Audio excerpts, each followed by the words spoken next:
പ്രൈസലോൺ. ദൈവത്തിൻ്റെ അതിവിശുദ്ധമായ നാമം ഇന്ന് പകൽക്കാലം വാഴ്ത്തപ്പെടുമാറാകട്ടെ.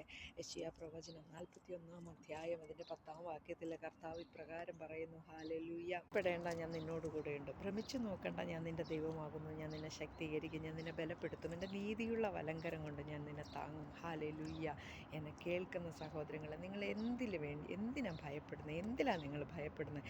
സർവശക്തനായ കർത്താവ് പറയുക, ഹാലേലൂയ. യേശു കർത്താവ് പറഞ്ഞു തരികയാണ്, ഭയപ്പെടേണ്ട കേട്ടോ, ഞാൻ കൂടെയുണ്ട്. നീ എവിടെ വീണു പോയത്? നിന്നെ താങ്ങുന്നൊരു കരം നിന്നോട് കൂടെയുണ്ട്. നിന്നെ ശക്തീകരിക്കുന്നൊരു കരം നിന്നോട് കൂടെയുണ്ട്. ഇന്ന് പൽക്കാലം കർത്താവായ യേശുവിൽ നിങ്ങളുടെ വിഷമങ്ങളെ, ഭാരങ്ങളെ നിങ്ങൾ ഏൽപ്പിക്കുവാൻ തയ്യാറായ ദൈവത്തിൻ്റെ മഹത്വമുള്ള കരം നിങ്ങൾക്ക് വേണ്ടി വെളിപ്പെടുന്നു. നിങ്ങളുടെ കണ്ണാലെ കാണുവാനും അവനെ മഹത്വപ്പെടുത്തുവാനും ഇടയായിത്തീരും. ഹാലേലൂയ. ഈ അവസ്ഥയിലൂടെ കടന്നുപോയ ആളാണ് ഞാൻ. അതുകൊണ്ടാണ് ഇത്ര വ്യക്തമായിട്ട് നിങ്ങളോട് സംസാരിക്കുവാനും എനിക്ക് പ്രാഗൽഭ്യം ദൈവം തരുന്നത്. ദൈവം നിങ്ങളെ ധാരാളമായിട്ട് അനുഗ്രഹിക്കട്ടെ. ആമേൻ.